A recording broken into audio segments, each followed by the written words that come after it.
I'm Alibaba watcher Max Wolff for his perspective. Max is chief economist at the Merchant Bank Manhattan Venture Partners. Max, great to see you again. There seem to be a lot of pros and cons about this and a lot of debate about whether to buy Alibaba. Let's talk about the positives as you see them. There's some pretty staggering numbers, growth numbers surrounding this company. It's always a pleasure to join you. Thanks so much for having me.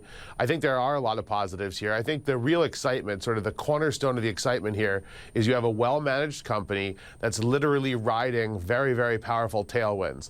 The emergence of consumption as a major part of the Chinese economy, the emergence of China from the second, increasingly closing in on being the first largest economy in the world, and the desire for consumer goods, which is exploding in China, which doesn't actually have a very rich, very articulated retail environment, particularly outside of the top cities. So you have hundreds of millions of people excited in a growing economy. They want these things. They're hard to get. And this is literally the place where 4 of 5 internet dollars for e-commerce is spent. It's called Alibaba. Yeah, it's amazing. Their profit margins are huge. Max, do you think that they're hitting a global stage now? Do you think this business model is one that's going to translate outside of China? So I think they still have tons of room to grow in China, and I think they will. I think their business model will need to be very seriously and fundamentally amended if it's going to make major inroads, doing things like Taobao and Tmall, the main product offering companies they have in China, if they're going to try to do those things in the developed world, in England or France or the United States or Germany. I think they do have huge growth global opportunity to do more like what they've done with Taobao and Tmall, particularly, I think, in Eastern Europe, parts of Southeast Asia. Now, let's get to some of the problems. And it's been interesting. There was so much enthusiasm. And as we've gotten closer to the actual IPO day, I've definitely seen a lot more concern cropping up, both in the press and in comments coming from analysts. And one of the main issues seems to be transparency.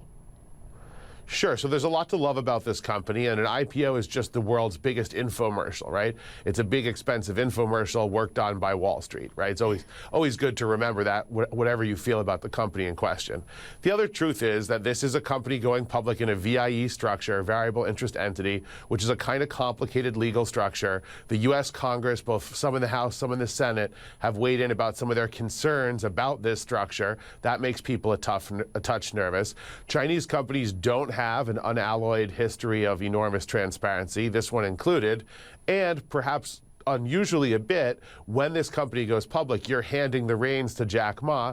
Now, he's done a great job in the past, but he has these super voting rights, so you're basically putting your future as an investor in his hands, and if you're unhappy with what he does, kind of too bad, as it were. And the other thing that makes some folks nervous is there is some selling into the IPO by insiders. You don't usually see so much of that. It's not a huge story here, but it is making some folks a touch nervous on the margin. Yeah, and I'm glad you brought that up, that those traditional lockups that guarantee some stability at the float, they've also waived those rules, and there's a lot more insiders who are able to sell, which means that the little guy needs to watch out or at least be cautious.